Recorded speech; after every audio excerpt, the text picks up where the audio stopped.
আচ্ছা, একটা ঘটনার কথা ভাবুন। নবীজি সাল্লাল্লাহু আলাইহি সাল্লাম হয়তো কোনো মজলিসে কথা বলছেন, চারপাশের লোকজন, এমন সময় হঠাৎ একজন বেদুইন এসে শটান প্রশ্ন করলেন, কিয়ামত কবে হবে? হুম। আজকে আমরা এই ঘটনা সম্পর্কিত সহিহ বুখারীর একটা হাদিস নিয়ে একটু সরল আলোচনা করব। মানে হাদিসটা কিয়ামতের একটা গুরুত্বপূর্ণ নিদর্শনের কথা বলে। ঠিক, আমরা দেখব এর মানে কি আর আজকের দিনের প্রাসঙ্গিকতা কতটুকু। অবশ্যই। দেখুন, মূল কথাটা তো খুব পরিষ্কার। কিয়ামতের একদম সঠিক সময়টা একমাত্র আল্লাহই জানেন, এটা নিয়ে কোনো সন্দেহ নেই। হ্যাঁ, এটা তো আমরা জানি। কিন্তু তিনি দয়া করে কিছু আলামত বা চিহ্ন আমাদের জানিয়ে দিয়েছেন। আজকের আলোচনার কেন্দ্রবিন্দু তেমনই একটা চিহ্ন। কোনটা? যখন দেখবেন অযোগ্য লোকের হাতে দায়িত্ব চলে যাচ্ছে। হাদিসটা সহিহ বুখারীতেই আছে, হাদিস নম্বর ৫৯। ও হ্যাঁ, আবু হুরায়রা রাদিয়াল্লাহু তাআলা আনহু বর্ণিত সেই ঘটনাটা আমার মনে পড়ছে। নবীজি সাল্লাল্লাহু আলাইহি সাল্লাম কথা বলছিলেন, তাই না? হ্যাঁ, তিনি একটা মজলিসে কথা বলছিলেন। আর সেই বেদুইন তো ধা করে প্রশ্নটা করে বসলেন। কিন্তু নবীজি সাল্লাল্লাহু আলাইহি সাল্লাম উত্তর না দিয়ে আলোচনা চালিয়ে গেলেন। তিনি আলোচনাটা শেষ করলেন আগে। লোকজন তো একটু অবাকই হয়েছিল। কেউ ভাবল তিনি হয়তো শোনেননি বা গুরুত্ব দেননি। হ্যাঁ, কিন্তু আলোচনা শেষে তিনি নিজেই জিজ্ঞেস করলেন, প্রশ্নকারী লোকটি কোথায়? ঠিক। তারপর লোকটি সামনে এলে তিনি বললেন, যখন আমানত নষ্ট করা হবে তখন কিয়ামতের অপেক্ষা করো। লোকটি আবার জিজ্ঞেস করলেন, আমানত আবার কিভাবে নষ্ট হবে? আর নবীজি সাল্লাল্লাহু আলাইহি সাল্লাম জবাব দিলেন, যখন অনুপযুক্ত ব্যক্তির উপর দায়িত্ব অর্পণ করা হবে তখনই আমানত নষ্ট হবে, তখন কিয়ামতের অপেক্ষা করো। খুবই গুরুত্বপূর্ণ কথা। অসাধারণ। দেখুন, এখান থেকে দুটো জরুরি বিষয় আমরা পাই। প্রথমত, সময়টা আল্লাহ ছাড়া কেউ জানে না, বারবার জিজ্ঞেস করে লাভ নেই। ঠিক। আর দ্বিতীয়, এবং আমাদের আজকের আলোচনার মূল বিষয়, একটা বড় নিদর্শন হল যখন দায়িত্ব ভুল লোকের হাতে, মানে অযোগ্য লোকের হাতে চলে যায়। এই অনুপযুক্ত ব্যক্তির হাতে দায়িত্ব, এ কথাটা একটু ব্যাখ্যা করবেন। মানে কারা এর মধ্যে পড়েন? শুধু কি দেশের শাসক বা বড় নেতারা? না না, শুধু তারা নন, এর পরিধি আসলে অনেক ব্যাপক। হ্যাঁ, অবশ্যই শাসক, নেতা, বিচারক এরা তো আছেনই, আচ্ছা। কিন্তু এর সাথে সাথে শিক্ষক, কোনো প্রতিষ্ঠানের ম্যানেজার, এমনকি পরিবারের যিনি কর্তা, তিনিও এর আওতায় আসতে পারেন। ও। মানে মূল কথা হল, যার সেই পদের জন্য প্রয়োজনীয় যোগ্যতা নেই, হয়তো দিনই জ্ঞান নেই বা ন্যায় বিচার করার মতো সততা বা ক্ষমতা নেই, কিন্তু তিনি দায়িত্বে বসে গেছেন। কিসের ভিত্তিতে? হয়তো টাকার জোরে বা ক্ষমতার প্রভাবে কিংবা স্বজনপ্রীতির কারণে। মানে যোগ্যতার বদলে অন্য কিছু মাপকাঠি হয়ে দাঁড়িয়েছে। আপনি আমানত নষ্ট হওয়ার কথা বললেন। আমরা তো সাধারণত আমানত বলতে বুঝি কারো কাছে কিছু গচ্ছিত রাখা, টাকা বা জিনিসপত্র। হ্যাঁ, ওটা তো সাধারণ অর্থ, কিন্তু ইসলামে আমানতের ধারণাটা অনেক গভীর আর বিস্তৃত। গচ্ছিত সম্পদ অবশ্যই আমানত, সবই কিন্তু আমানত। ভোটও আমানত। ইন্টারেস্টিং। অবশ্যই, কারণ ভোটের মাধ্যমে আপনি একজনকে দায়িত্ব দেওয়ার জন্য সুপারিশ করছেন। সূরা নিসার ৫৮ নম্বর আয়াতে আল্লাহ কি বলছেন? তিনি নির্দেশ দিচ্ছেন আমানাত তার হকদারের কাছে পৌঁছে দিতে। ঠিক।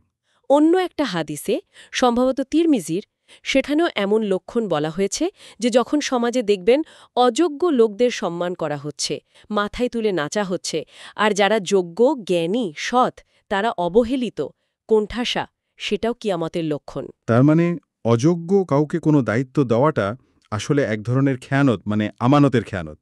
একদম, বৃহত্তর অর্থে এটাই আমানতের খেয়ানত। এটা তো আজকের সমাজের দিকে তাকালে মানে খুবই পরিচিত দৃশ্য মনে হয়। কি বলেন? তা তো বটেই। রাজনীতি, চাকরি, ব্যবসা, সামাজিক সংগঠন, অনেক ক্ষেত্রেই তো দেখা যায় যোগ্যতার চেয়ে অন্য কিছুর কদর বেশি। হ্যাঁ, হয়তো কেউ খুব ভালো কথা বলতে পারে বা উপরের মহলের কাছের লোক, ব্যাস দায়িত্ব পেয়ে গেল। কাজটা পারে কি না সেটা আর কেউ দেখল না। ঠিক তাই। আর এর ফলাফল কিন্তু মারাত্মক। যখন একটা দায়িত্বে ভুল লোক থাকে, তখন শুধু ওই পদটার ক্ষতি হয় না, পুরো সিস্টেমটাই নষ্ট হতে শুরু করে। কিভাবে? অন্যায় বাড়ে, অবিচার হয়, মানুষের অধিকার নষ্ট হয়, সেবার মান কমে যায়, দুর্নীতি বাড়ে, পুরো সমাজের একটা নেতিবাচক প্রভাব পড়ে। তার মানে এটা শুধু সামাজিক বা রাষ্ট্রীয় বিষয় নয়, আমাদের ব্যক্তিগত জীবনেও এর প্রভাব আছে। অবশ্যই আছে। ধরুন, পরিবারে এমন একজনকে কোনো বিষয়ে দায়িত্ব দেওয়া হলো, যার সেই যোগ্যতা বা বিচক্ষণতা নেই। ফলাফল কি হবে? অশান্তি, ভুল সিদ্ধান্ত। কিংবা ধরুন আমরা ভোট দিয়ে এমন কাউকে নির্বাচন করলাম যে আসলে যোগ্য নয়, সৎ নয়। তার মানে তো আমরা জেনে বুঝে আমানতের খেয়ানত করলাম। তার মানে দায়িত্বটা শুধু পাওয়ার বিষয় নয়, দেওয়ার ক্ষেত্রেও আমাদের একটা বড় দায়িত্ব আছে। সতর্কতা দরকার। ঠিক, কারণ সেই বিখ্যাত হাদিসটা মনে আছে তো? তোমাদের প্রত্যেককেই একজন রাখাল এবং প্রত্যেককেই তার অধীনস্থদের ব্যাপারে জিজ্ঞাসিত হবে। হ্যাঁ, সহি বুখারীর হাদিস। এই হাদিসটা মাথায় রাখলে বোঝা যায় আমাদের কাঁধেও দায়িত্ব আছে। আমরা কাকে সমর্থন দিচ্ছি, কাকে দায়িত্ব দেওয়ার ক্ষেত্রে মত দিচ্ছি, এগুলোর জন্যও আমরা জিজ্ঞাসিত হতে পারি। বিষয়টা গভীর। তাহলে আমাদের করণীয় কি? করণীয় হল আমাদের নিজেদের বিবেকের কাছে পরিষ্কার থাকা।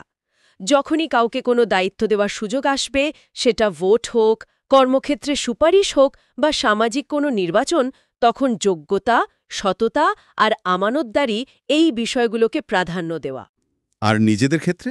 আর নিজেদেরকেও সেভাবে তৈরি করা যেন কোনো দায়িত্ব কাঁধে আলে তা সঠিকভাবে আমানত হিসাবে পালন করতে পারে।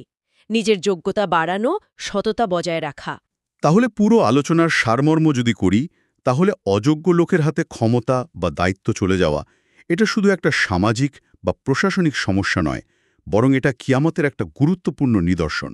এবং এটা আমাদের জন্য একটা সতর্ক বার্তাও বটে, যা আমাদের চোখে আঙুল দিয়ে দেখিয়ে দেয় যে সমাজ বা আমরা নিজেরা কোন দিকে যাচ্ছি। একদম। নিজেদের শুধরে নেওয়ার জন্য, দায়িত্ব সম্পর্কে আরও বেশি সচেতন হওয়ার জন্য এটা একটা তাগিদ।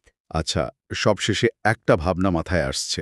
যেহেতু আমাদের প্রত্যেককেই যার যার দায়িত্বের পরিধি অনুযায়ী জবাবদিহি করতে হবে, আমরা কি কখনো ভেবে দেখেছি আমাদের প্রতিদিনের ছোট ছোট পছন্দগুলোতে, ছোট ছোট সমর্থনে হোক, সেটা সোশ্যাল মিডিয়াতে কাউকে সমর্থন করা বা কোনো সামাজিক বিষয়ে মত দেওয়া, এই যোগ্যতার মাপকাঠি বা আমানত রক্ষার বিষয়টাকে আমরা আসলে কতটা গুরুত্ব দিচ্ছি, নাকি আমরা শুধু স্রোতে গা ভাসাচ্ছি?